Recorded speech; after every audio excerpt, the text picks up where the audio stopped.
So I want to welcome all today on our panel with distinguished speakers. Our panel is on a world in flux, shifting conflict norms and hierarchies in international affairs. We have four distinguished speakers, so I don't want to waste your time more. And I want to start with Mohammed Mukhtar Khalil, Director of Al Jazeera Center for Studies. Welcome again. So I want to start with the first question. Dr. Khalil, in recent years, we witnessed the erosion of long-standing international norms, with major powers challenging the frameworks they once upheld. Do you believe we're entering a post-normative era in politics, in global politics, to be exact? Or are we witnessing the redefinition of norms along new power alignments?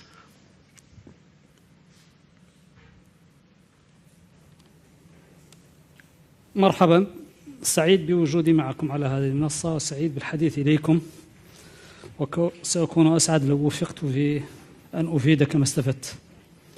جملة ملاحظات تنطلق منها قبل الحديث في هذا السؤال المعياري. الملاحظة الأولى هي أننا في لحظة متجددة هي تماما شبيهة بلحظة ما بين الحربين العالمية الأولى والثانية. إن اختلفت الشخوص فإن المسرح لم يختلف، بمعنى أن المسرح هو الشرق الأوسط، هو هذه المنطقة العربية الإسلامية الممتدة من شمال إفريقيا إلى أن تضم أكثر غرب آسيا وجنوب أوروبا. هذه المنطقة بصفة عامة تعيش نفس اللحظات التي عاشتها في بداية القرن العشرين، نعيشها اليوم في الثلث الأول من القرن الواحد والعشرين. هل نعيش لحظة تقاسم أدوار كما كانت؟ هل نعيش تأسيس نظام دولي جديد؟ هل نعيش تجدد نظام دولي كان قائما ويريد أن يجدد آلياته ويجدد شخوصه؟ هذه أسئلة هي التي نستطيع من خلالها أن نجيب على متطلبات اللحظة وأن نقرأ من خلالها اللحظة. بمعنى أن الغرب الذي تسيد خلال هذه الفترة تسيد في المرحلة بعد الحرب العالمية الثانية بقيادة بريطانيا، بقيادة الولايات المتحدة الأمريكية، وما قبل ذلك في المرحلة الاستعمارية بقيادة كل من بريطانيا وفرنسا وإلى حد ما ألمانيا. هذا الغرب اليوم يحتاج إلى تجديد آليات سيطرته على المنطقة. اعتادت المنطقة أيام الحرب العالمية الباردة، وأنا مثل الدكتور الألماني منتج من منتجات الحرب الباردة. عشنا الحرب الباردة بصراعات النفوذ عن طريق حروب الوكلاء أو الوكالات. اليوم كان فيه الشرطي المتحكم، وكان فيه شرطي المنطقة الذي يسعى بهراوته أو يلوح بها في وجه اللاعبين الإقليميين فيقمعهم أو يسيطر عليهم. انتهى ذلك الشرطي في لحظات معينة وخفت قوته، وانتهت الحرب الباردة إلى قطب واحد. اليوم هذا الشرطي والذي كان من قبل إيران وإسرائيل وأصبح اليوم إسرائيل يحاول أن يستعيد اللعبة بقواعدها الأولى، مسيطرا لا منافس له ومهيمنا لا معقب لحكمه. الغرب في سلطويته الأولى العالمية التي حكمتنا طوال القرن العشرين وإلى هذه اللحظة أسس قواعد فيما يسمى بالقانون الدولي، ووضع معايير اعتبرها نهاية العقل البشري ونهاية الحضارة الإنسانية.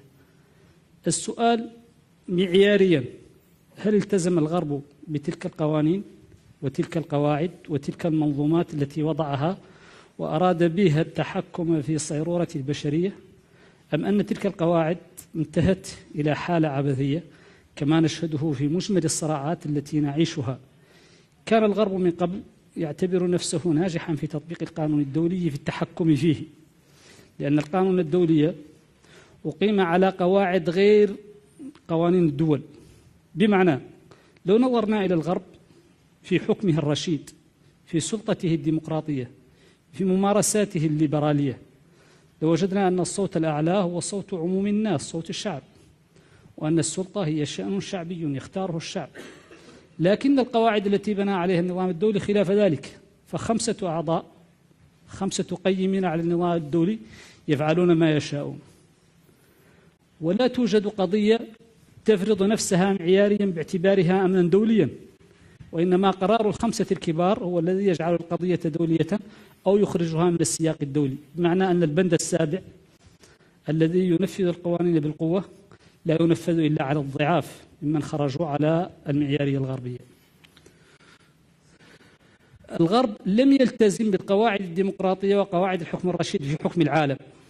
إذا اعتبرنا الأمم المتحدة هي النموذج الذي سعى إليه لينظم حال العالم ويفرض الأمن والسلم، فلم يلتزم بتلك القواعد. الجمعية العامة للأمم المتحدة لا قيمة لها إذا صوتت على 1,000,000 قرار، ومجلس الأمن في إجماعه لا قيمة له إذا رفع أحد الخمسة الكبار إصبعه، فلا قيمة لما يتفق عليه. إذن الغرب معايير الحكم السليم لم يطبقها دوليا، ثم إن ما اعتبره قانونا دوليا لم يطبق إلا بالاستثناء. فإذا تحدثنا عن أي قضية قريبة من قضايانا أيا كانت هذه القضية، قيل لنا هذه، وليكن وعد بلفور، قيل لنا هذه قبل الأمم المتحدة، نحن الآن محكومون بالأمم المتحدة والهوية التي الدول أعطتها الأمم المتحدة وإلى آخره. نقول نعم، فيقولون إن هذه القضية لا يجب أن يلتزم بها لأنها من الأهمية بمكان بالنسبة إلينا، مثلا قضية الأرمن مع التقدير لأي طرف في المسألة. فإذا قلت إن الأرمن قضية قبل الأمم المتحدة قيل لك إن القانون الدولي ينطبق عليها، وإذا قلت أن وعد بلفور لا قيمة له في قواعد الأمم المتحدة قيل لك إن قواعد الأمم المتحدة لا تنطبق عليه، وهكذا. ومع الصراعات القريبة ببعيد من ذلك، ما حدث بين الهند وباكستان لو طبقت عليه المعايير الدولية لما كانت كشمير محل صراع الآن، لكنها لم تطبق لأن الغرب أراد للقضية أن تبقى هكذا. هل يستطيع الغرب أن يفرض قواعد معيارية جديدة؟ نعم يستطيع ذلك، فقانون القوة يعطيه التحكم، لكن هل التزم الغرب من قبل بمعايير دولية يجعلنا نتباكى عليها؟ لا، لم يلتزم بها. حتى الفهم الغربي للقضايا الديمقراطية مختلف في الموقف وفي اللحظة وفي السياق، بمعنى أنه إذا حدث انقلاب في منطقة عربية أيا كانت هذه المنطقة، ولن أضرب المثال بدولة حتى لا يقال إن المثال انتقائي، قال الغرب إنه لا يسمي هذا انقلابا مع أنه انقلاب، لكن لا يريد أن يطبق عليه مبدأ الانقلاب. لماذا؟ لأنه إذا طبق عليه سيخالف المعايير التي وضعها. فالقاعدة في هذا المعايير هي استثناء المعايير، هي الاستثناء السياسي الذي يتحكم في المعايير، وليست المعايير نفسها التي تتحكم في الفعل السياسي. نحن في هذه اللحظة نشهد تداعي قواعد أحاديث القطب التي سادت بعد انتهاء الحرب الباردة في 92 و91، ويراد لنظام عالمي جديد أن يتجدد، لكن وفق نفس المسرح الذي كان ووفق الشخوص التي كانت، ولا يراد لهذا التعددية القطبية أن تكون بالدرجة المفيدة للبشرية. صحيح أن بعض اللاعبين الذين يصنفون أنفسهم كالصين ويصنفون العالم أكبر من ذلك خرجوا عن الطوق، مردوا على الخط الذي كان، فوضعهم تغير، لكن الوضع السياسي الغربي لم يتغير. أمريكا لا تريد لهذا العالم أن يكون فيه قطب آخر، تريد لهذا القرن أن يكون القرن الأمريكي بامتياز، حتى إذا جاءت حرب على أرض الغرب أو قريبة منه أو أهلها يشبهون أهله كان لهم موقف آخر وهو الحرب الأوكرانية. فبالرغم من الغرب وبالرغم مما قيل، فإن حربا في هذه الأرض لا يراد لها أن تكون بهذا الحجم، كانت بهذا الحجم وبهذا الدمار، ولم يستطع الغرب أن يتحكم فيها ولا في نتائجها. وروسيا فيها من أشواق الإمبراطورية ومن بقايا الاتحاد السوفيتي ما يجعلها متطلعة لأن تكون قطبا آخر، تماما مثل الصين التي فاقت في صناعتها وتقنيتها ما كان مقبولا لأمثالها، وبالتالي أصبحت تزاحم السيد الأمريكي، فلا يراد لها ذلك. المنطقة التي نحن منها منطقة الشرق الأوسط بصفة عامة، التي يسمونها ويصنفونها باعتبارها منطقة الشرق الأوسط، هي مسرح هذا الصراع، وهي أدواته هي نفسها مسرح 1918 1948 وهي نفسها مسرح اليوم. فهل سنشهد تعديلا في المعايير؟ هل سنشهد تداعيا عالميا لوضع معايير لقواعد الأمن والسلم وقواعد الإنصاف العالمي، أم أننا سنجدد قواعد منتصري الحرب العالمية الثانية ونشهد العالم قسمة ضيزى بين متحكمين لا يرعون القانون الذي أسسوه فضلا عن غيره من القوانين؟ Okay, thank you. So you mentioned the selective application of international norms and West itself being not respectful of the norms and rules that they proclaim to establish. So I want to just move to our second speaker, to Sukanya Potter. So it's like a follow-up question to what Dr. Khalil mentioned. So Sukanya, you mentioned, Sukanya is, is a professor from King's College London Defence Academy. So you mentioned this sort of reconciliation of different visions of the world. The one on one side you have the authoritarian, probably Chinese vision, the international order that they imagine themselves, and then we have the liberal international order, which is sort of in decline in a way. And Dr. Khalil mentioned the sort of like West being not respectful of the norms that they established. So you mentioned the reconciliation aspect between two different like imaginations. How do you sort of reflect on that aspect, given the West's sort of like history of not being respectful of the international liberal order and its principles? Thank you. Thanks so much. It's a really interesting time to think about world order. Firstly, I want to thank everybody, including Selçuk in particular, for inviting me, and I've learned so much over the last few days, particularly a day and a half of intense discussions. Now, this panel, and relating to the question you've raised, I just want to take a step back and reflect on the core ideas that we're discussing now. We're trying to future gaze, trying to kind of understand what will the world order, the global order look like. But there are also certain key issues that we want to think about in terms of norms and hierarchies, and I know the professor has recently, just now talked about norms. But can I just remind us to think about, bless you, what are norms? Why are we thinking about norms, and why are we thinking about these different visions and versions of ordering and structuring? So if you look at it from an academic perspective, most scholars have recognized that norms do have a real role to play in shaping our worldview and also in promoting peaceful relations both between individuals and states, okay? So at all levels. But what are norms? Norms are shared expectations of appropriate behavior that guide individuals and groups in their interactions, right?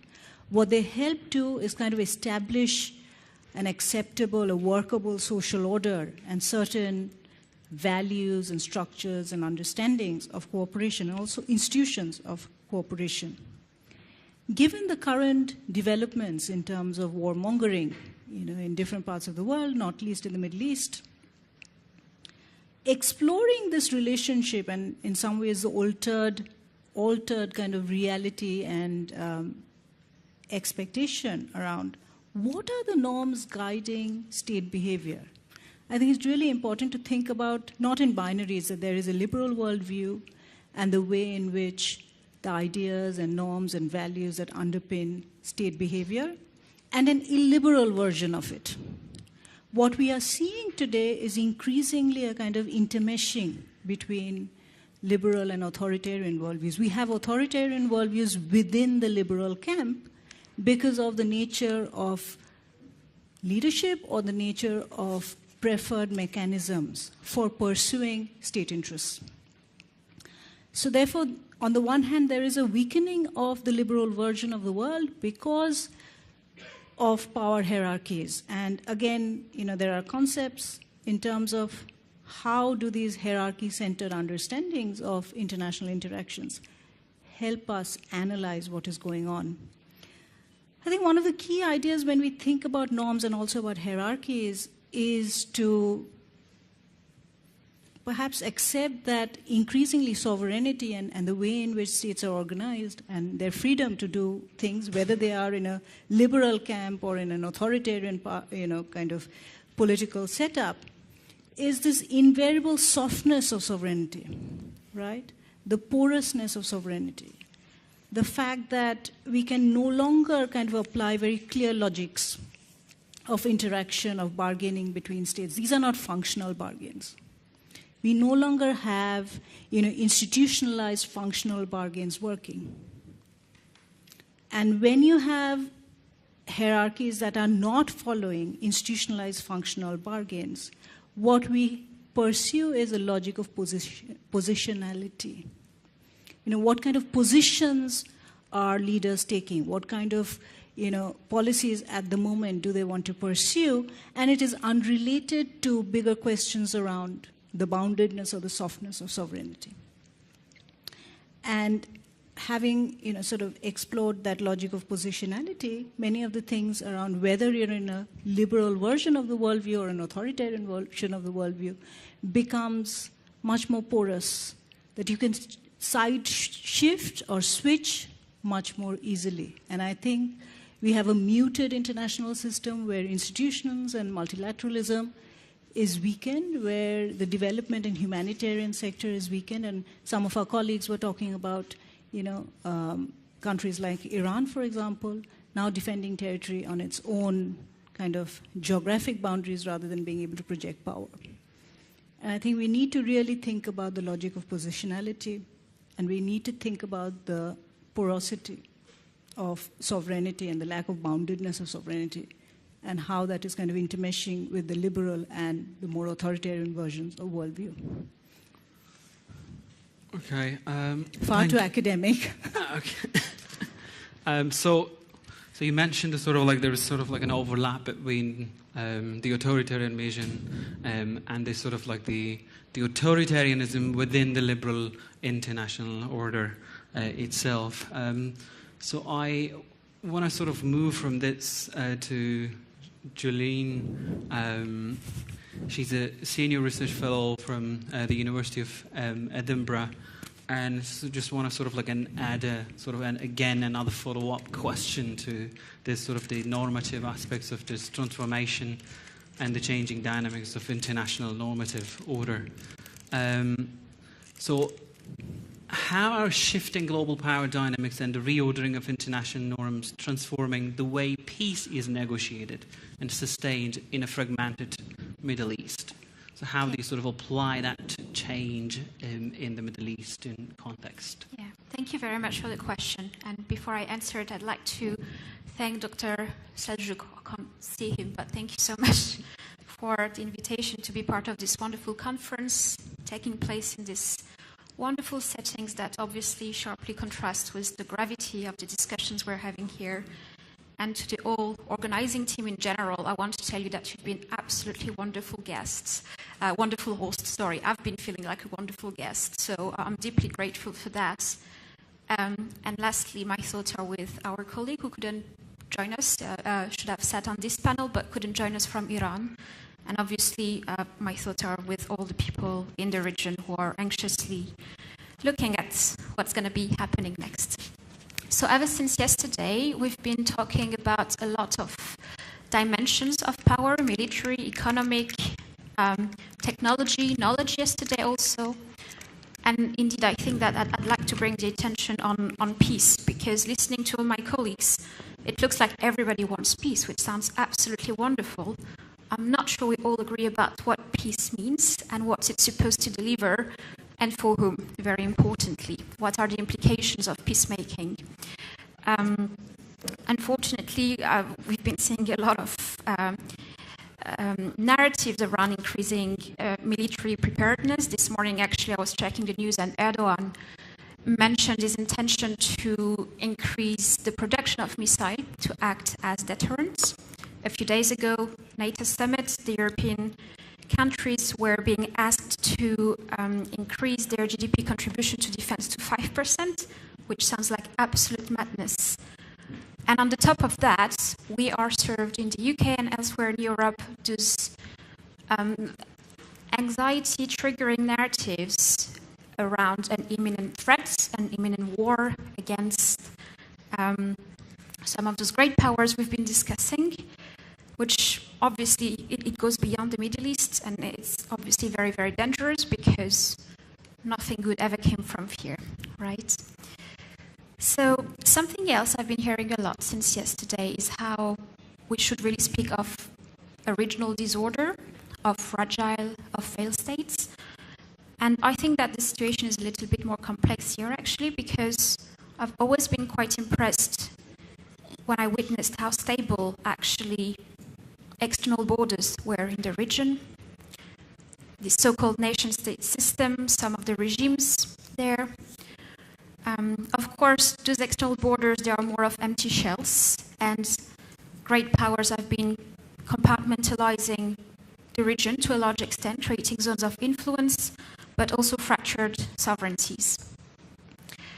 And I know it's a really hard thing to say, but maybe putting Gaza and what's happening currently between Israel and Iran on the side, and maybe looking at the wider conflict landscape in the region. I'm thinking of Syria, Iraq, Libya, Yemen. If I go a bit further, Afghanistan, Sudan, South Sudan. It seems that great powers have been able to contain those conflicts, but they also institutionalized divisions. They've undermined sustainable reconciliation and peaceful transition. So there is a broad argument that the so-called liberal peace model, this kind of ideal of peace centered around inclusive state building that fosters human rights, is coming to an end.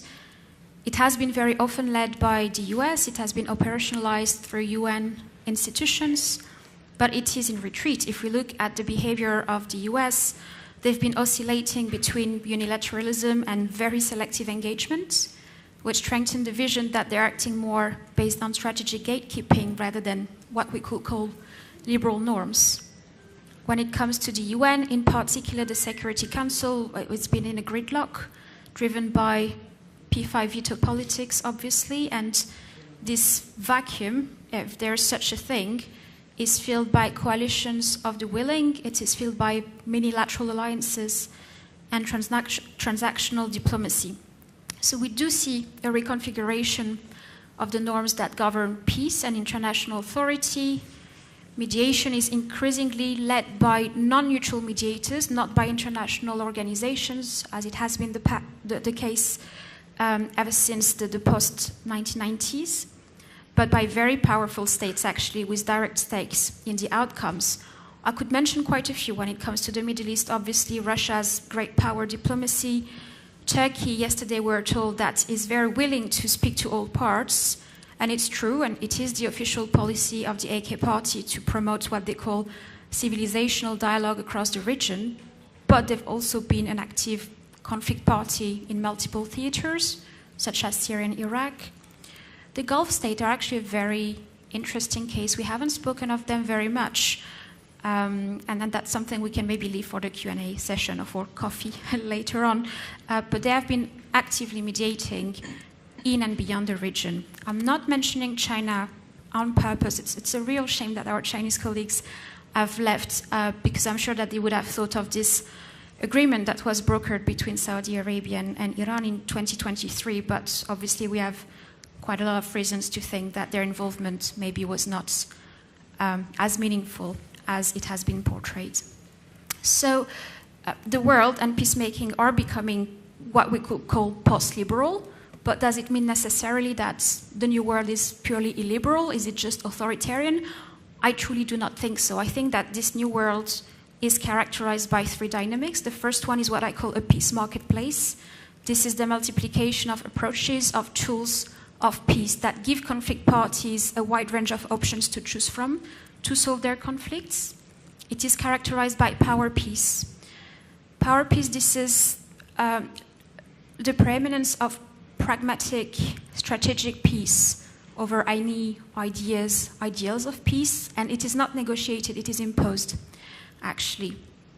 And I remember always I cite this sentence that was shared by somebody I was talking to in Syria a few years ago, so that was before December 2024, and he was saying something very powerful. He was saying, does it really matter who brings peace to us? If it's American peace, if it's Russian peace, it's imposed peace anyways, and we're the losers of that peace, so whatever. And the very final characteristics, I would say, of that word is hybridity. And I think it echoes what my colleagues have been speaking about just before. We don't have a liberal versus illiberal world, actually. All of those actors that I mentioned just before, they are selectively using very liberal or illiberal tactics based on interest and context. I would argue that imposing sanctions, it's not a very liberal practice of peace.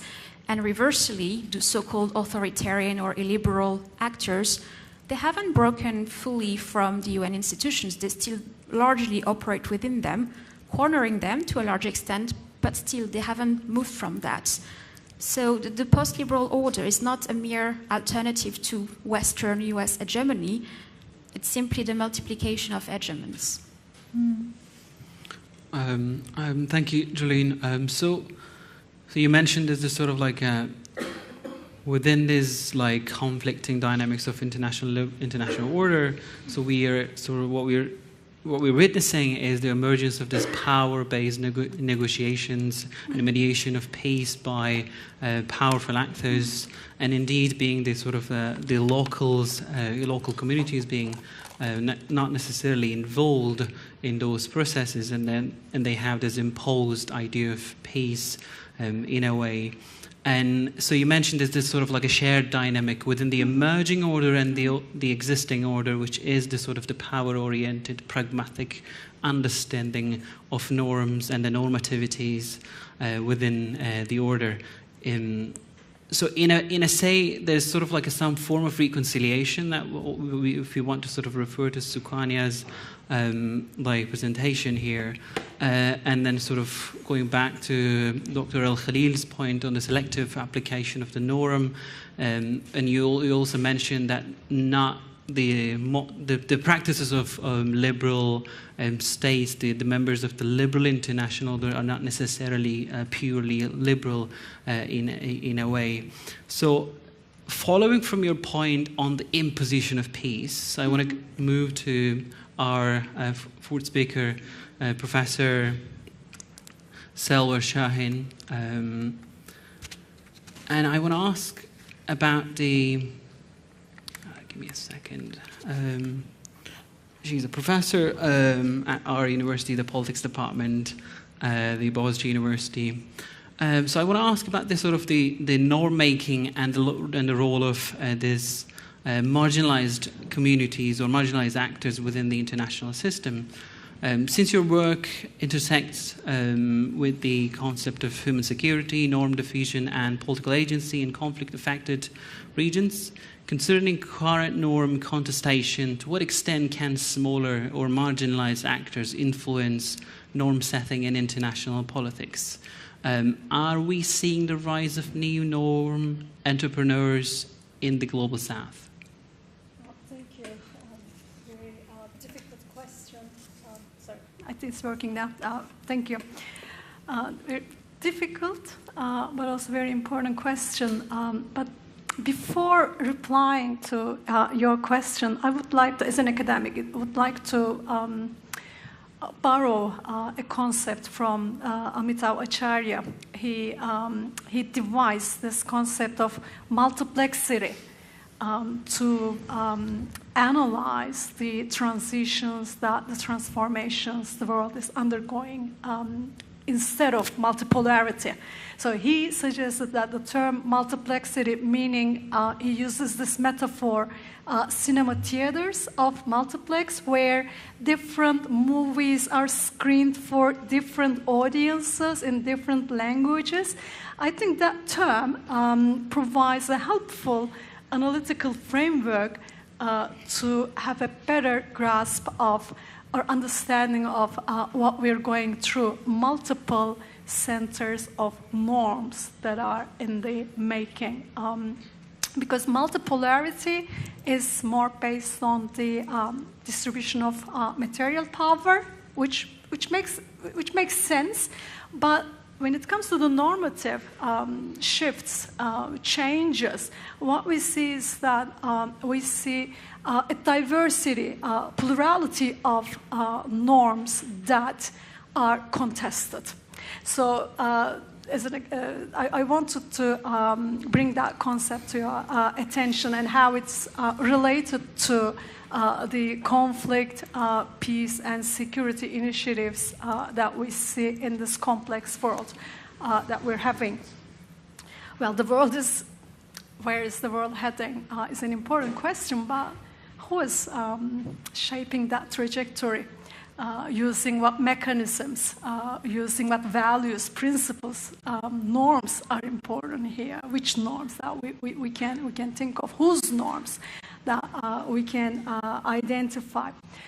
So the world, there is an agreement on this observation that the world is complex. It's many challenges that we're facing, like conflict.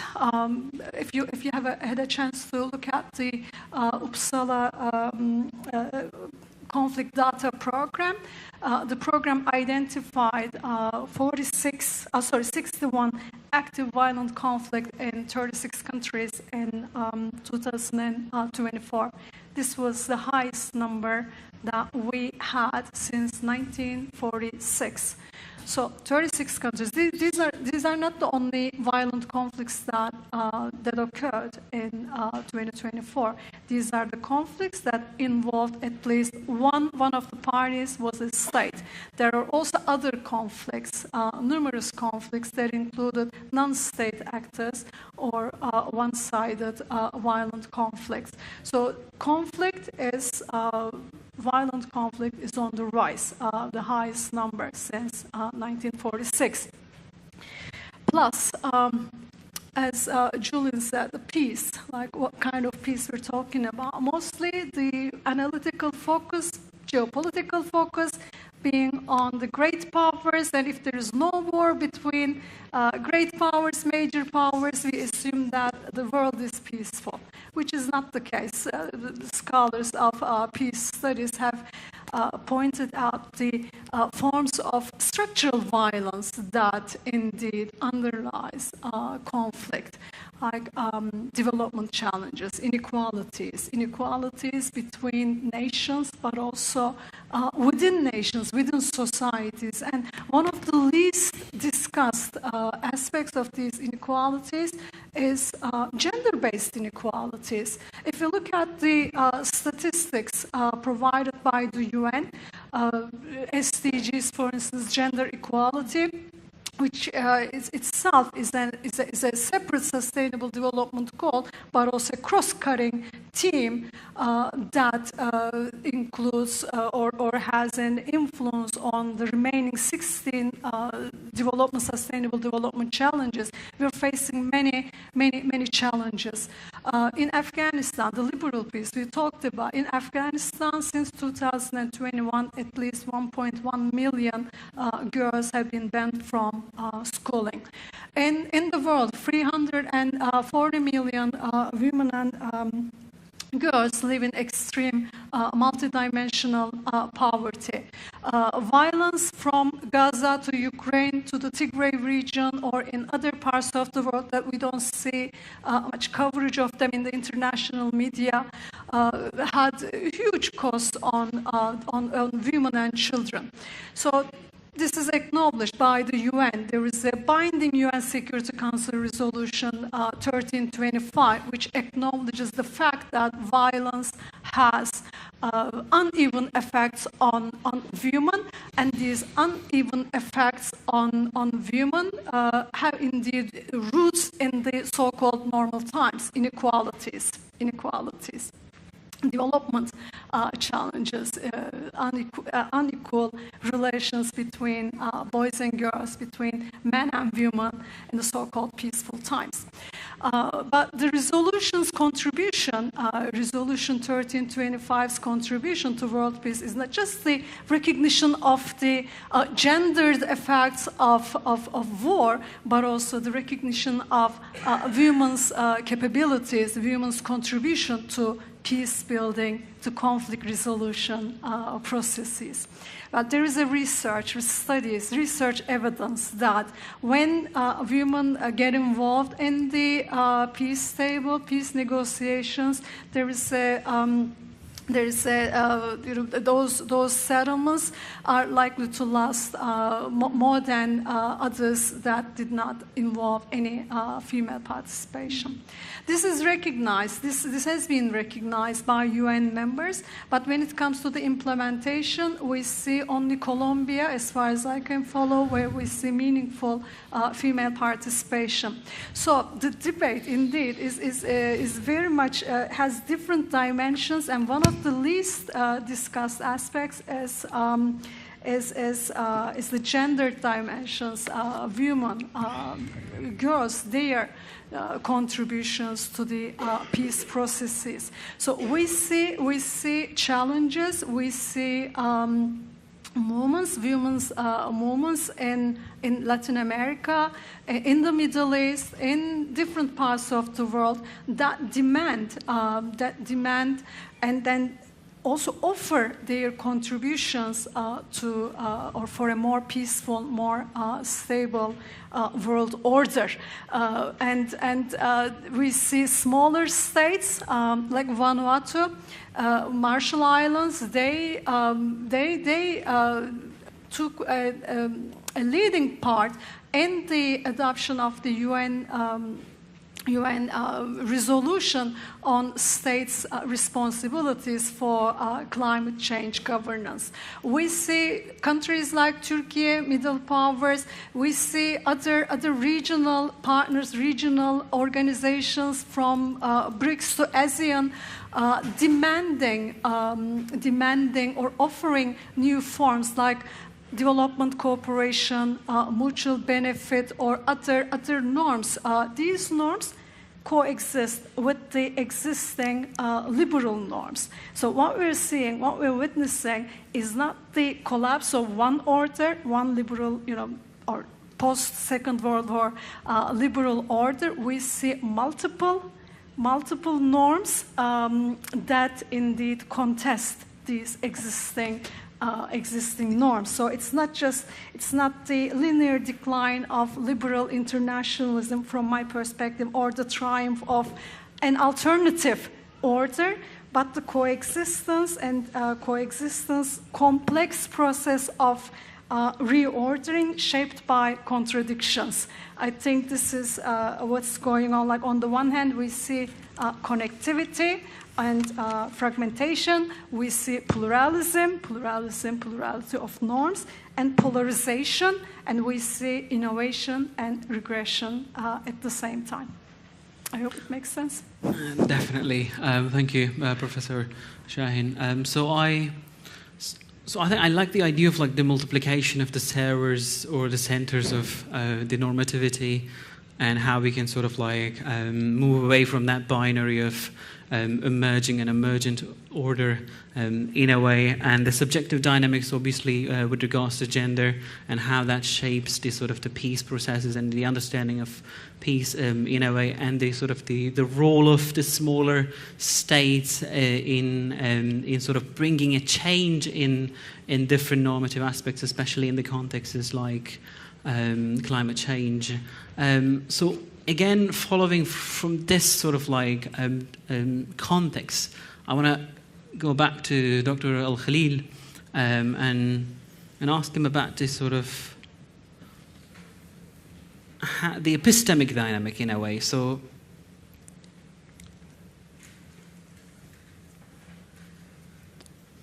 Dr. Khalil Al-Khalil, I'm sorry.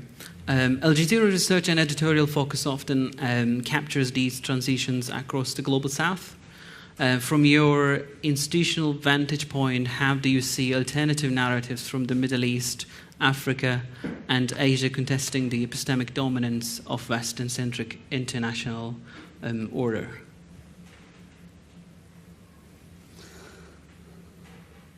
صحيح، نحن في الجزيرة نعرف أنفسنا باعتبارنا صوت الجنوب، منبر من لا منبر له. الجزيرة صوت من الجنوب لأنها صوت عربي إلى العالم، ينطلق من هذه المنطقة إلى العالم. القضايا التي يطرحها معياريا هي القضايا المتعلقة بهذه المنطقة، وهي قضايا انتقلت من التمني بوجود نظام قانوني يتعارف عليه العالم ويخضع له جميعا قويه وضعيفه، إلى بحث عن الوجود. اليوم في أفغانستان ليس المطروح حقوق فئة كالنساء أو الأطفال أو حقوق مجموعة عرقية أو مجموعة دينية. المطروح في أفغانستان هو الاعتراف بإنسان أفغانستان نفسه.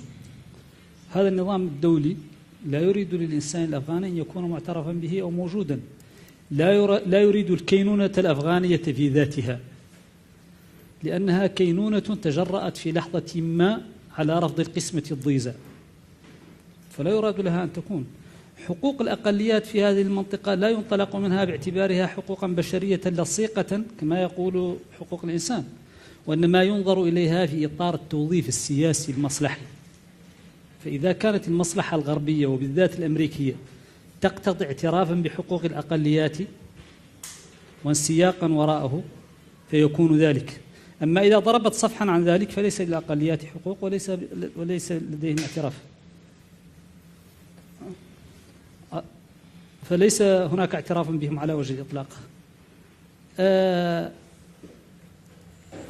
لا بد من العودة إلى معيارية يخضع لها البشر جميعا، يتفق البشر عليها جميعا، خاصة في التنظيمات المنبثقة عن القانون الدولي. علمونا في القانون الدولي أن هناك قواعد يتفق عليها فتعتبر قانونا دوليا، وهذه القواعد كأي قانون تحمل في ذاتها استثناءات معروفة، لكن النظام الدولي القائمة على الأقل منذ أن قامت عصبة الأمم المتحدة في العشرينيات إلى الآن، نظام القانون الدولي الموجود هو قانون الاستثناء وليس الاستثناء في القانون، بمعنى أن كل قواعد القانون الدولي يمكن لمجلس الأمن أن يقرها ويمكن أن لا يقرها، يمكن أن يخضع لها ويمكن أن يخضعها، ليست مهمة في ذاتها. المهم هو التحيزات السياسية التي ستفسر هذا القانون الدولي وستطبق هذا القانون الدولي، بما في ذلك فرض الرؤية الليبرالية على المجتمعات لتتحكم فيها نفيا لأي ثقافة مغايرة. لا بد للعالم أن يدرك أن هناك ثقافة غير الثقافة الليبرالية، أن هناك ثقافات، هناك شعوب، هناك تعددية حقيقية، التعددية في البشر، التعددية في الأديان، التعددية في المذاهب، التعددية في الأعراق، التعددية في المطامح والمطامع، كل هذا موجود، لا بد من الاعتراف به.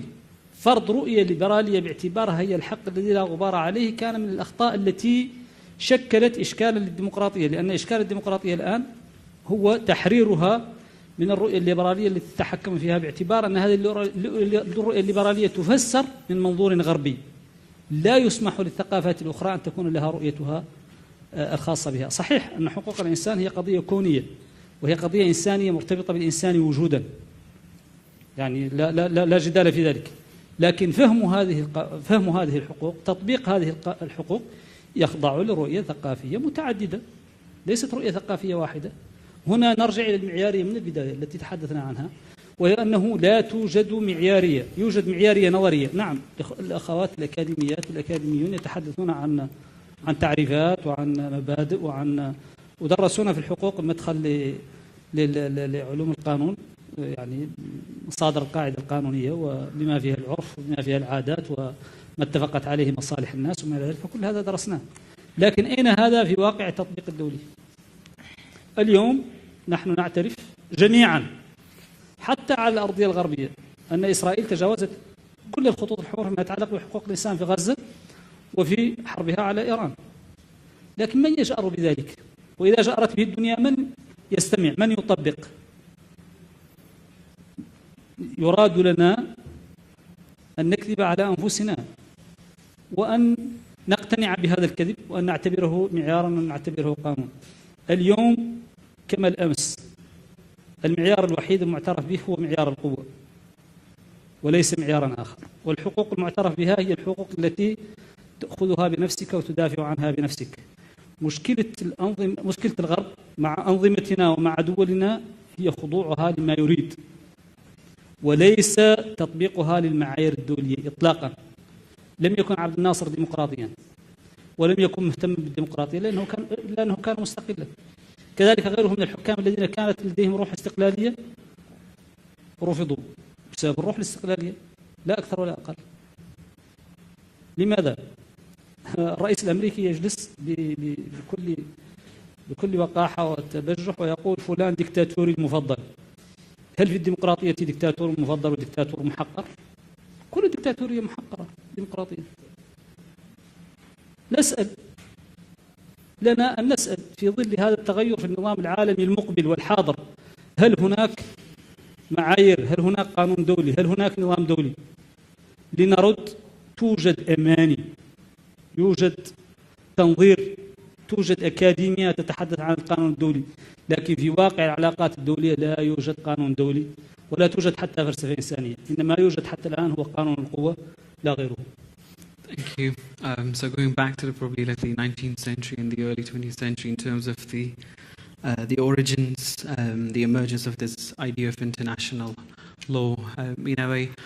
But I think it's also important to sort of like in a way sort of remember the idea of pluralism and how there's this internal contradiction of within the liberal international order, which is the sort of like the idea of imposing yourself on other societies definitely contradicts the main and essential idea of democracy within the liberal system in a way, and that contradiction effectively causes a lot of issues and clashes within the international system and doesn't really allow other societies to express themselves. And I think Dr. Khalil is right on like sort of reminding to sort of go back to the idea of pluralism and allow other societies to express themselves in a more multicultural environment. So I want to move from that sort of normativity discussion and that sort of epistemic dynamic towards a bit of contextualization of that within the idea of peace building. And I want to start with Dr. Sukanya. And so in the face of shifting global hierarchies, peace-building models once exported from the West are being increasingly questioned. How might locally led or regional approaches to conflict resolution challenge the traditional liberal peace framework? That's a really helpful question. The first thing to reflect on here is that the appetite for interventionism is extremely limited at this moment in history. What that means is that countries which were at the forefront of international interventionism, whether it is through military or through humanitarian or development initiatives, there is a great retrenchment in that arena because of financial pressures, because of political shifts, because of the unwillingness to commit time, resources, and troops. The presence on the ground and of humanitarian actors because of the huge cuts that the humanitarian development industry is facing across the world, to actually engage in long-term rebuilding of societies. So the decades that academics and practitioners have spent thinking about liberal peace building, what works, what doesn't work, do we need more local versions of peace building? It doesn't mean that all of that is just completely, you throw the baby away with the bathwater. But what we need to consider is that less resources, less time, less investment, less external direction, even if we want to use that word, for rebuilding societies that are going to be ravaged by war. And also if we look at the context in which conflict is ongoing, with Iran currently, facing military attacks, Israel, of course, Gaza, which has been going on for a while, Ukraine, there are different levels of interest and appetite with external actors getting involved on the ground, whether these are political actors, whether they are military actors, whether humanitarian actors. So when you look at that diversity in terms of contextual engagement or even the depth and intensity of engagement, I think invariably a lot of responsibility and a lot of energy will have to be expended at a local level and at a regional level, as you mentioned, to try and reshape and rebuild over the next decade or more. So what would that kind of rebuilding look like? And I think there are some examples we can draw on, countries where alongside Western and liberal interventions, we've had middle powers, whether it's Qatar, whether it's Turkey involved.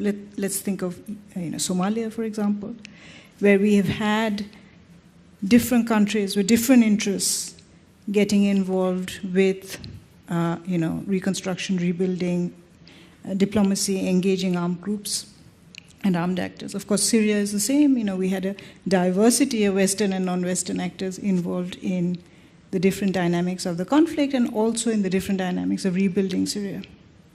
So increasingly we see that the era of the United Nations or just Western countries, the US, the UK, Europe, being involved in rebuilding poor, fragile countries in Africa, in Asia, that element of interventionism is in some ways sort of retrenching. What we are seeing here, new contexts where both Western, non-Western, middle powers, bigger powers, legacy powers, as I call them, whether they are ex-colonies or whether they are countries with simply no financial might to invest hugely in reconstruction efforts, the UK being one of them.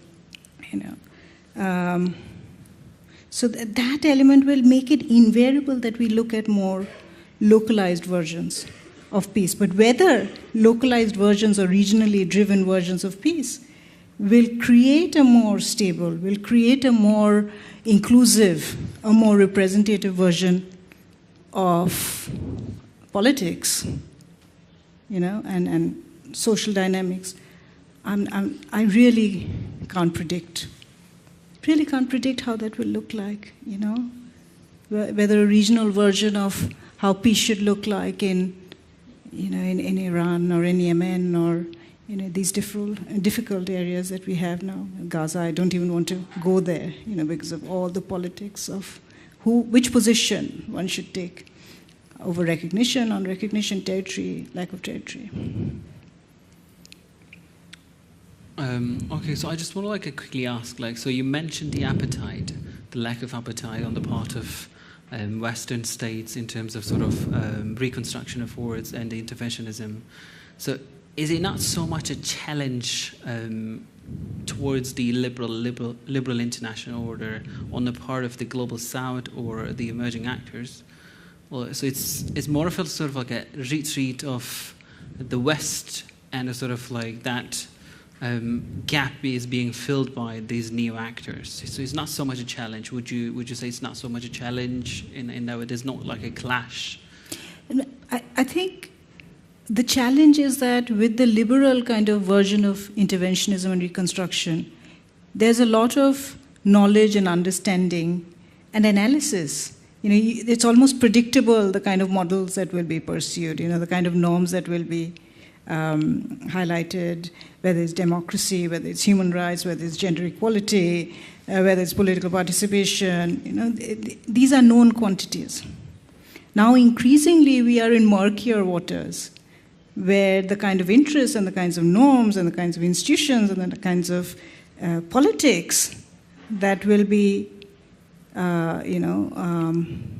advocated for are less predictable.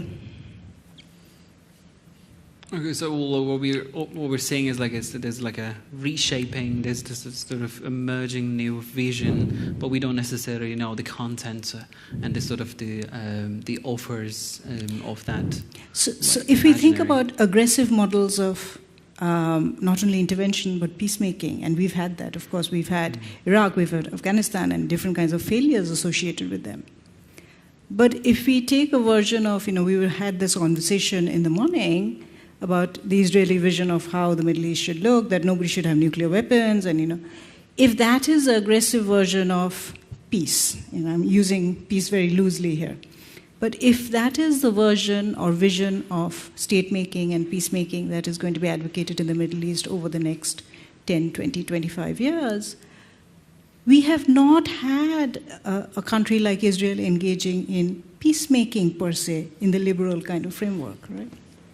The IDF is very much, sort of looking at promoting its own military interests and security and, advancing, kind of defending territory and its national interests and that kind of logic. So from that kind of narrative to kind of becoming this interventionist military to eventually kind of dictating terms of the victor's peace, let's just say, if there is a victory.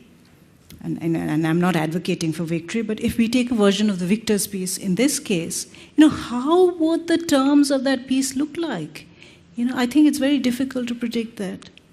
The terms of peace that are going to be negotiated going forward. And they might be worse than the kind of, liberal peace building interventions that we've seen in the past 25 years. Yeah?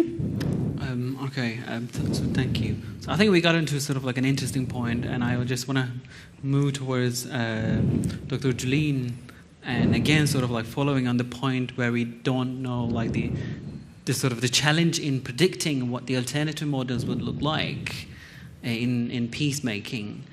And I want to ask sort of like a related question on that. So is traditional models, which is the sort of probably the liberal model of peacemaking, lose traction, what alternative frameworks might offer greater stability and sustainability in today's conflict environments? Yeah, thank you very much. And I'd like to offer my take on a concept we've been mentioning quite a lot over this couple of days, but it is relevant to answer your question, I promise. And it is the concept of fragmentation, a fragmented order. We've heard about fragmentation as a condition, as a process, and ever so often as a strategy. And when we hear fragmentation, of course, it relates to dynamics of internationalization. We're speaking of great powers and their impact in the region. But I'd like to echo my colleague to my right when she speaks of localization. I think we really shouldn't undermine those dynamics, because great power competition is increasingly being operationalized and localized within conflict systems in the region. And I say conflict systems, not conflicts, because when we speak of the Syrian conflict, of the conflict between Israel and Iran, that's the big conflict, but it has hundreds of ramifications on the ground. It will cause thousands of conflicts on the ground because of displacement, because of accessing humanitarian aid, because of access to public services, and so on and so forth. And at the same time, what we've seen in the region also is this multiplication of local actors, military, of course, but not only, also civilian, that are becoming much more autonomous. They're asserting control. And of course, at the same time, they are deeply embedded in transnational networks of sponsorship, of support, and influence. The second thing about fragmentation is that when we hear it, maybe very naturally we hear isolation. I would actually argue that fragmentation can also mean interaction. States, the nation states, and those great powers, of course, they are just one fragments in a constellation of energies, but they do constantly interact. And what we see happening is diplomacy, violence, and negotiation happening simultaneously at multiple levels, multiple spaces, the local, and when I say local, I mean at the neighborhood level sometimes, national, regional, international. Syria, I think, always provide the best example of this. In the beginning, the file was very briefly passed, not very successfully, to the Arab League before it moved to the UN, the Geneva process. We then had the development of the Astana process in 2017, but also a constitutional committee at the national level, and really a plethora, an incredible diversity of very localized peace practices that, unfortunately, we don't speak about enough. So those multiple levels, spaces of peace, they're not spaces of void. They're spaces of competition, but also of brokerage. And the final thing about fragmentation, it is a predicament, there's no doubt, because it poses a risk to sovereignty, to governance, and dare I say, much more importantly, to human security. But it also provides a new arena for agency of what we could call, I don't know, non-traditional actors of peacemaking, including local communities. So this fragmentation pushes us to rethink peace, not just as an imposed top-down formula, but also as a very multi-layered adaptive process. And this takes me to your question about what stability can we hope for the region. Well, my take is that doubling down on existing very state-centric diplomacy won't deliver durable peace. We speak of great powers, and fair enough, because they're here to stay. And I do not suggest that we replace this model, because it can't be replaced. It can be complemented, though. So maybe if we think not just in terms of horizontal multilateralism, so multilateralism between states, between great powers, but in terms of vertical multilateralism that actively engages civil actors, local communities at the grassroots levels, if we link the notion of legitimacy not just to state sovereignty, but also to people's lived experiences of security, of justice, of governance, I think we'll be heading towards the right direction, because so far this side of the story has been pretty much always excluded from those big negotiations. And at the local level, again, if we take a minute, we see an incredible diversity of local peace initiatives that, in the absence of a state or state willingness to actually provide true reconciliation, post-conflict reconstruction, they have enabled pragmatic coexistence, basic governance in very fragmented areas. So there are competing hierarchies, tactical alliances, overlapping spheres of influence in the region. We are facing a fragmented order where peace indeed is a very contested strategy. It's not a shared norm, if it has ever been a shared norm.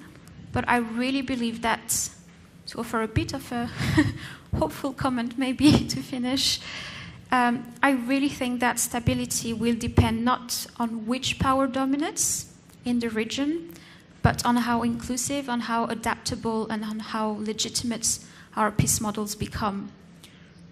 Reimagining peace in the Middle East, it means moving beyond those binaries, those dichotomies, and trying to embrace a truly networked, multi-level, people-centered diplomacy.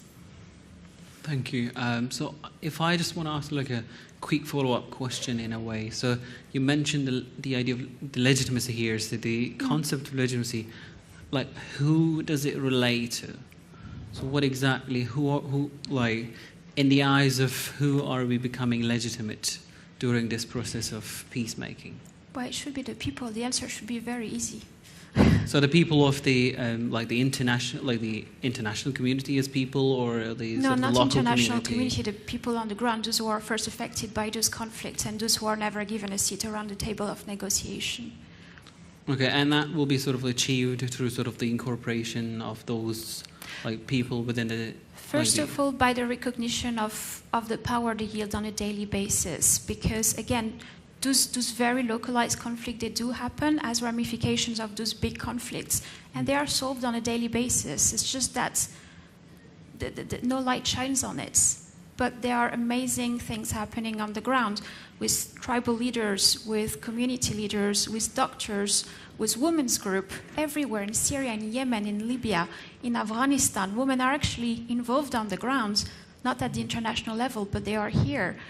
And so recognizing their power, not empowering them, they are empowered already, they are doing this already, and learning from them in order to widen this, what I call the peacemaking toolbox, to make peace better. I think that this is the way forward. Okay, so it's sort of like a more of a individualized, like incorporation of people at the individual level, in a way. So thank you on that. So I want to move to sort of like another related theme, which is sort of transitional justice, and I want to ask Professor Şahin on how do transitional justice mechanisms operate under this shifting global dynamics? Do you think global institutions, international organizations such as the ICC, the UNHRC, still retain normative legitimacy, or is their influence being eclipsed by geopolitical pragmatism, which I think Dr. Sukanya mentioned as well, in terms of pragmatism being the sort of shared dynamic of this emerging and emergent order. Legitimacy, the key concept, legitimacy, it's about the belief, the presence of belief on the rightfulness of an action, rightfulness of an institution, rightfulness of a practice, rightfulness of something that collectively shared view, belief by people. It sounds very abstract, but I'll do my best to substantiate that. Institutions, we need institutions to address the challenges. We have the ICC to address the most serious human rights violations, including genocide, ethnic cleansing, crimes against humanity that is outlawed by the international law, by the existing frameworks. And the ICC was founded in 1998 to establish personal accountability. So I was following the orders would no longer be an excuse for the gross human rights violations that was used in the past, even though that was actually no longer accepted by the Nuremberg trials, but defense, like I was following the orders, officials, politicians, like this is one of the excuses they have used to get away from the accountability or responsibility for the heinous crimes, human rights violations from Cambodia to Bosnia-Herzegovina. So ICC was an important initiative, institution to address an important global transnational problem and to fix it, solve it. You establish accountability so that that crime will not be renewed in the past. Right? There was a great support. It was actually supported by the U.S.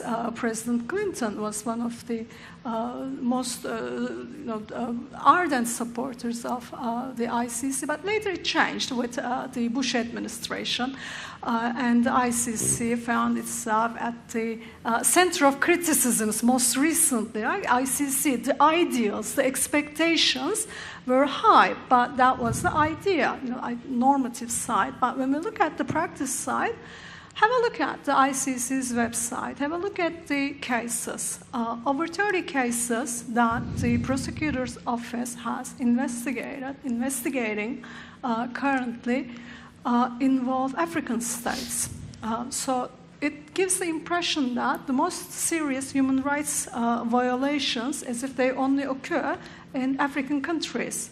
Right? We see the resistance, right, from the U.S., from Israel, when the ICC prosecutor Khan sought to establish some accountability for the Israeli leaders. Right? We saw that resistance. So the ICC has been at the center of criticisms from both sides, indeed, from both the developing non-Western countries for overly focusing or solely focusing on the human rights violations in African countries, or from the Western countries, like from the U.S., from from Germany, for instance, right? They are criticized under fire on both sides.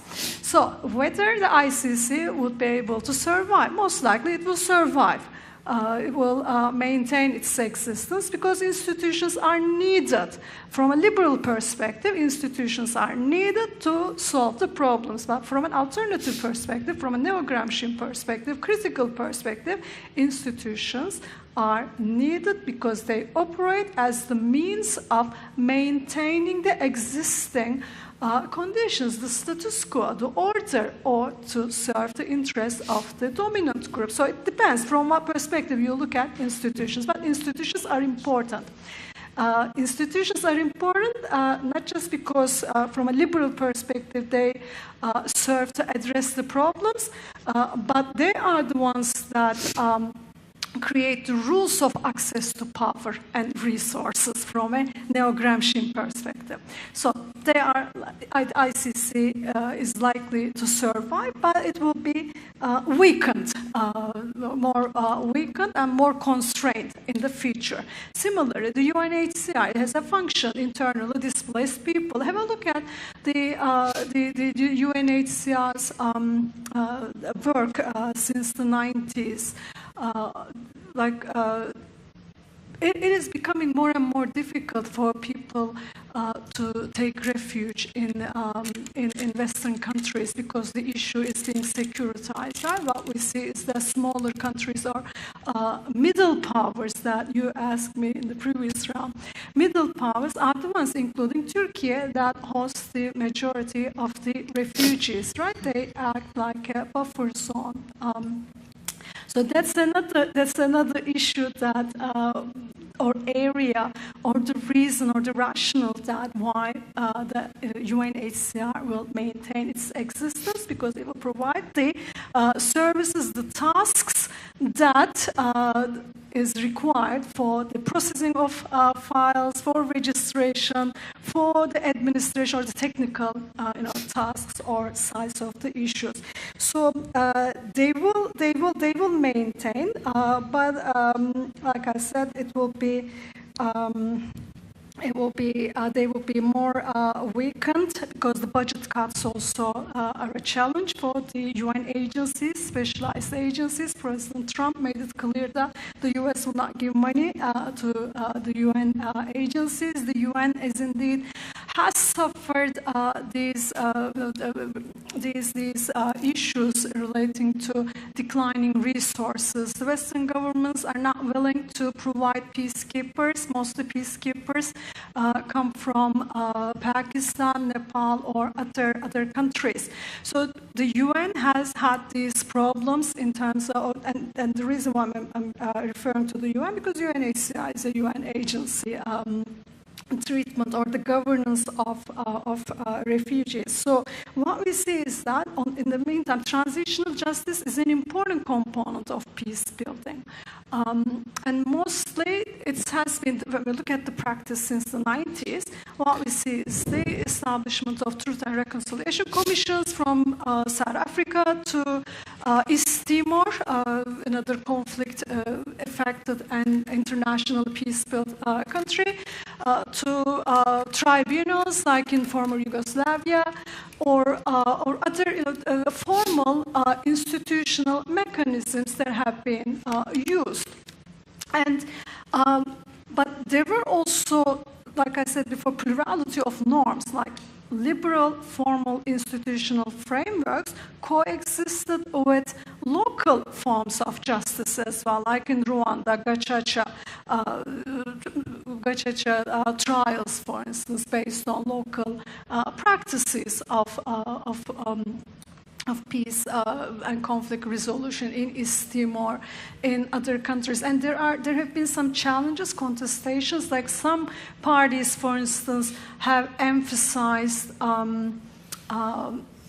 move-on approach, like let's move on to the future instead of focusing on what happened in the past, because it's almost impossible to establish accountability for the human rights crimes because almost everyone is involved in it.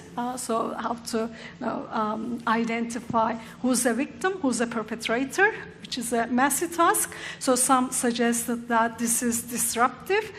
So let's move on and focus on the future, one normative approach. Some others suggested that we should, this was, according to some, this was what reconciliation entailed. Some suggested that we should seek restorative justice. Some others suggested we should seek retributive justice. So these are contesting normative frameworks, and they have coexisted. So and on the one side, we have the Western liberal institutional frameworks, like tribunals, like Truth and Reconciliation Commissions. On the other hand, we have local practices or locally promoted transitional justice mechanisms, but these have produced mixed results. According to some scholars, instead of transitional justice, we should seek transformative justice. Then I would like to stop here. Okay, thank you. So you mentioned the sort of the weakened position of these institutional actors in the context of transitional justice, and how sort of emerging local like role in the context of transitional justice. And I think the idea of transformative justice is I think that's like that sounds interesting to me in a way, but I don't know if you want to elaborate on that. I can either ask you to elaborate on that, or like ask another sort of like a quick follow-up question. So is that like would that be a long question in a way? I am considering writing a paper on it and present it during your faculty's conference next month. Okay, great. So we'll hear about that next month. But great. I think so. Like if I want to sort of step back from my own question, and another interesting angle, so following Dr. Al-Khalil's point initially on this sort of P5 and how this sort of like the system itself doesn't respect its own rules, and in terms of normative legitimacy, like do you sort of like in terms? I think especially in the context of ICC, we have the referral mechanism which sort of connects the ICC to the P5 in a way. The permanent members can refer anyone without any jurisdiction being there. Even if they're not parties to the ICC, they can refer any member, which was the case for Bashir, which is one of the sort of the prominent cases of the ICC, and that there's sort of like still that sort of like the normativity gap, the legitimacy gap in terms of being sort of like having that sort of like gap, loophole within the jurisdictional system of the institution, and like I wonder. What would you say in terms of the initial legitimacy? Have they been established in a legitimate way initially, especially in the context of ICC, given the fact that there are sort of like mechanisms like the referral system, where sort of which allows permanent members to sort of refer individuals to the court? I don't know if you want to reflect on it. Has three types of referral systems. One is through the Security Council, and this is what the US insisted on. They suggested that it should be only through the Security Council where they can control the process. So how it's political. And the other one is through because the ICC provides its jurisdiction is about the crimes, human rights violations, either committed by a member state or committed on the soil of the member state. So either a member state or member states can also make a referral. So that's the second way. But why the US has been so critical, what aspect or what power, what capability was the prosecutors' own capability to make a referral. So they opposed it. And this is why we see the controversy or the crisis indeed we are witnessing. It was Prosecutor Khan who sought to issue warrant arrest warrants against the Israeli leaders that indeed caused that crisis, which resulted in his resignation. Not resignation, he stepped down. I don't know to what extent you have followed the developments, but there was this allegation of sexual misconduct, and an investigation process has been initiated, and the prosecutor has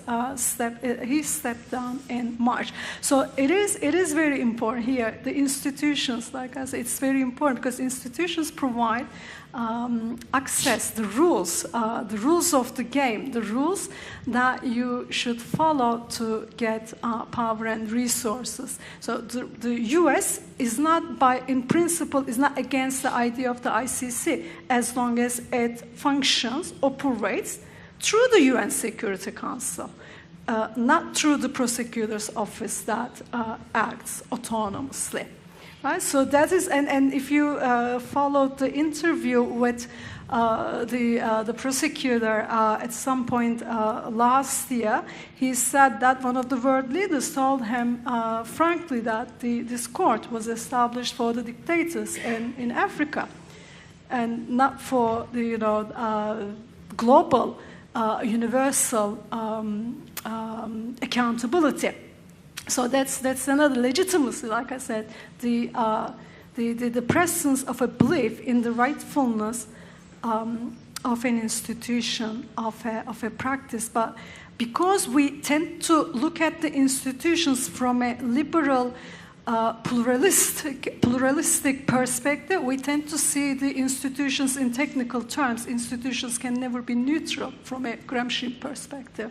This is why we see contestations. This is why we see the conflicts, competition between the local groups in Syria, in Kosovo, in Bosnia, that seek to take control of the state institutions at the international level. We see this competition between political elites, between the governments. So it depends on from what theoretical perspective you look at. Yes, institutions are important, but institutions are not just important because they provide solutions to problems like transaction problems, like providing certainty. That's the liberal perspective. And people tend to use this liberal perspective unconsciously while even criticizing the liberal concepts, liberal theories. Institutions are important because, not because they provide solutions. Institutions are important because they provide access to power and resources. They provide the frameworks for the maintenance of the interests of the dominant groups and the subordinates, because this has never been a fixed situation. When there is, in every single order, from a critical perspective, the dominant groups or interest groups, they are always challenged and resisted by the subordinate groups. This is why you need the institutions. This is why you need the norms to keep the subordinate groups under check and to help manufacture their consent for the existing power balance at the domestic and the international. I don't know to what extent it makes sense to academic. It might sound, I'll be happy to elaborate.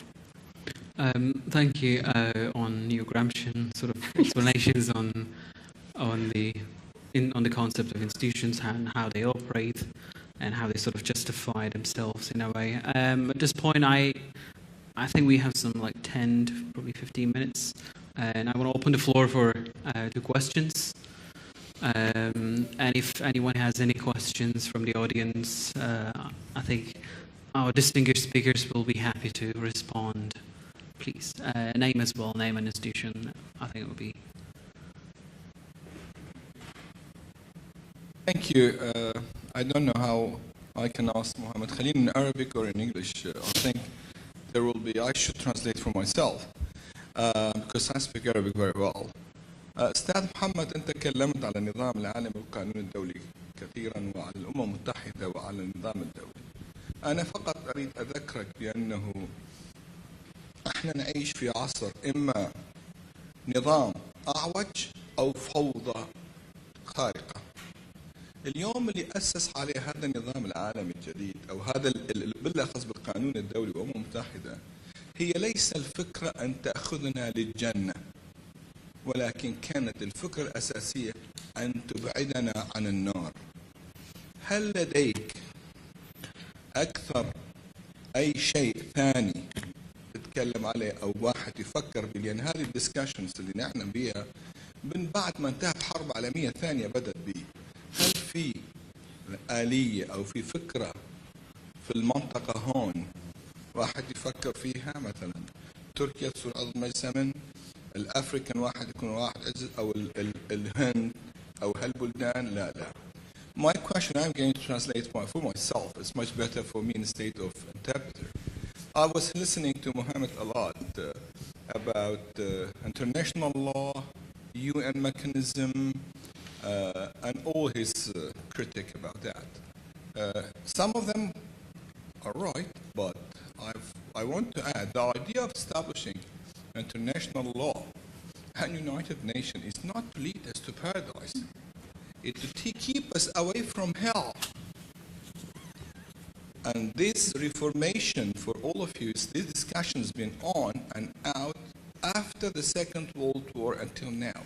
But no one so far came out with a new initiative because the core control is P5. If you add another P5, it's going to be disaster. Germany, they want to be a member of P5. Indian, they want to be. African, they were saying, why not us? Organized regime, even it's bad. Better or chaos is better? That's my question for Mohammed. Thank you. Thank you. Yeah, please. Go. أهلا وسهلا. فعلا هذا موضوع نظري بمعنى أنه يصلح جدلا، والحقيقة هو أن البشرية تبحث عن حد أدنى من النظام والاتفاق، وأن ذلك لا يمكن أن يتم في صورته المثالية إلا في عالم الجنة. هذا صحيح تماما، لكن صحيح أن القاعدة الديمقراطية تقول إن الحكم أغلبية شعبية، وأن القاعدة المدنية تقول العقد شريعة المتعاقدين، وأن الدول تقوم على دساتير بمعنى أنها اتفاق بين مجموع الشعب. العالم يجب أن يخضع لمجموع اتفاق. هذا الاتفاق كتبه المنتصرون بعد الحرب العالمية الثانية، قسموا النفوذ، قسموا الريع، قسموا الفائدة على مقاسهم. الآن يتحدثون عن توسيع هذا المقاس، وكأن القضية قضية أن تنضم رؤوس وأن يكون هذا النظام الدولي ممثلا لأطراف القوة، سواء كانت قوة متوسطة أو قوة أكبر. لا، أنا أريد ديمقراطية النظام الدولي، أريد أن يكون القانون الدولي شيئا حقيقيا معترفا به مسلما به. أريد أن يكون الأمم المتحدة صوتا للشعوب المختلفة، أن تكون الجمعية العامة للمتحدة معبرا عن أعضاء المجتمع الدولي. إذا صوتت أغلبيتها على شيء فهو قانون دولي، وإذا طالبت بشيء كان لزاما على مجلس الأمن الذي هو القوة التنفيذية لهذه المنظمة أن يؤديه. لكن الواقع غير ذلك. أكبر قوة هي أمريكا. أمريكا هي التي تحتضن الأمم المتحدة. وسائلكم بالله، هل طبقت أمريكا قوانين الأمم المتحدة في حربها في فيتنام، وفي حربها على العراق، أو في حمايتها لإسرائيل، أو في حمايتها لحلفائها؟ And rules while it was attacking Iraq or Afghanistan or whatever. So how are they asking us to implement those rules? We don't have anything in our hands. Our dream can only be lived in heaven, and we only keep saying that there are no real international laws that are being committed to.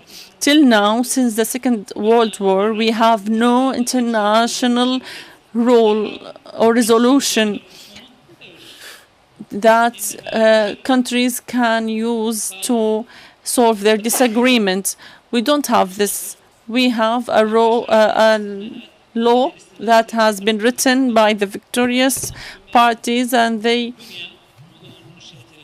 within that law, they made exceptions for themselves, and that is not acceptable. The current international law under the sponsorship of the West and America, we don't have a real law. We have only exceptions that give more advantages to the West and the USA. Any questions from the audience? Yeah, please.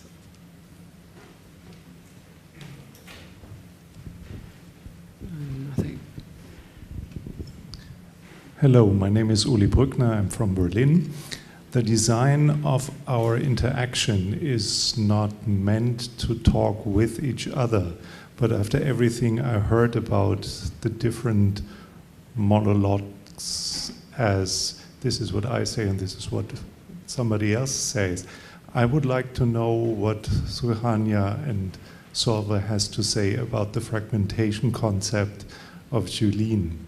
So to give a feedback on what you said about the institutions and what you said about the norms, because what's happening on the ground, if the optimism that Julien expressed is not dependent on the norms and the institutions in which they operate, this, I think, is crucial to define whether it works or not. So could you give a comment on the other speaker, please?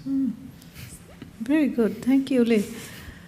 I think we need to start by thinking about norm fragmentation. This is not a new concept. In fact, Amitav Acharya has talked about contestation, localization.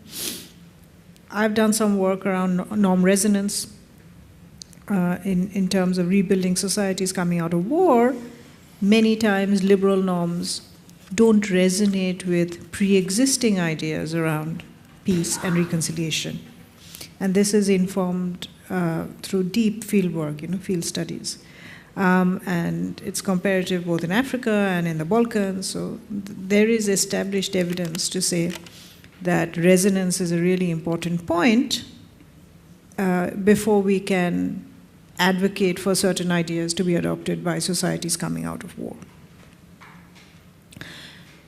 Now, if we go into a society where there is pre-existing, let's say, differences around or different versions around ideas of inclusion, of rights, of participation, just naming a few kind of ideas which are really important when we want to reconcile differences, or democracy, civicness, the relationship with the state.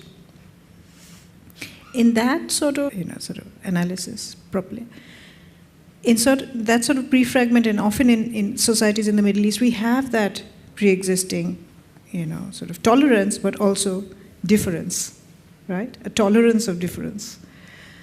So in that sort of society, in the liberal vision, it was an imposition of one narrative. This is what democracy should look like, institutionalization before liberalization. We want elections, we want, elected government, we want certain policies around recruitment and training of armed forces. These were predictable, established kind of ways, let's say, of going about state making and state building. So if we no longer have that, if we don't have liberal interventionism, if we don't have liberal engagement because of retrenchment of the UN and aid agencies and NGOs, I have a friend working for Search for Common Ground, 40% cut because of USAID gone, half of his team is gone. So what version will we work with? If we think of regional and local versions, these may not have one vision, one narrative, or even a coherent path or way of getting to some of these ideas around inclusion and participation and democracy, if they want democracy at all. Yes? So that, I feel, complicates the reconstruction or getting to stability, let's say, process, because we no longer have one kind of template, despite its flaws, to kind of implement and have a goal to work towards. Instead, we have multiple kind of competing visions and versions of what should be happening. And I think that is where fragmentation is such a problem. The pre-existing fissures, and then if that is going to boil to the surface in terms of state building and reconstruction and trying to reach to fragility, trying to reach to stability, it makes, and I think Middle East has always seen this, getting to consensus over how to do things or how to, you know, have a certain version of institutions is the greatest challenge. And I think that is where fragmentation can really complicate peacemaking. Would you agree? You disagree? I don't fully disagree. I'm just saying that there are different norms and ways to understand consensus building. Even if we look at Islamic law, I think consensus is a very important notion that's not necessarily has a lot to do with the way we understand it in the West, but it's there. So it's very much about also recognizing, as I said, and as you said, what already exists there and leveraging it. I think it's actually great that there's just not one template to apply to everywhere because, well, obviously it hasn't worked. It's just less predictable. We are working with far greater unpredictability, let's say. You have already covered the very key points, key aspects. I think I can only add the political economy dimension. Mostly we focus on, we address these issues from a geopolitical perspective, peace building or other concepts, or we look at it from a technical perspective. But it's a very political, has a very political economy dimension, like this fragmentation, like what has caused or what has impacted on this increasing fragmentation in the world. Because in the 90s, there were high expectations. According to some, it was the end of the history, right? The triumph of the liberal, market-based, democratic form of state-society relations would be welcomed and would be universalized. And throughout the 90s, there was this euphoria. And in the 2000s, what we see is, it was the early 2000s, we see the hybrid regimes and the disappointment, right? Some disappointment with this gap between, or the disconnect between the expectations and the actual outcomes on the ground. So what has caused that? What promotes integration? What promotes peace? How conflicts, how societies maintain their existence and respond to the needs of their citizens. Mostly we tend to focus on the outcomes, the consequences of state failure, state fragility. What causes leads some states to succeed and some others to fail. Their relations with the global economic structure is important, like serious relationships, serious integration into the global political economy structure. Iraq's global, its relationship, its insertion in the global economic political economy is one of the late industrializing countries. So it has very much political economy dimensions, and this has been this has received less attention in the mainstream policy circles, in the World Bank, in the IMF. Like the IMF, World Bank, they look at the effects of uneven development in these regions, or despite the adoption of institutional reforms, many countries are still facing poverty, corruption, rule of law weaknesses, and the reason indeed rests with the type of relationship, the type of their place in the global economic structure. They cannot produce the incomes, the resources for the prosperity of their citizens, and using rents or other informal incomes to maintain or to manage a conflict at their society level. So that political economy dimension is important, and it has its relevance to the global economic transformations as well. The 2007 global recession, it has deeply affected all countries, but developing countries more than others. So we see this trend, increased conflicts that are indeed very much rooted in these periodic crises of the global neoliberal order, which should be addressed with more attention when it comes to fragmentation. It's after the 2007 recession that we see an increase in this ongoing process of global fragmentation, as far as I can see. Thank you. I want to thank all my speakers, and I want to thank you all for coming here and listening to us. And we end here. Thank you all for coming. Thank you.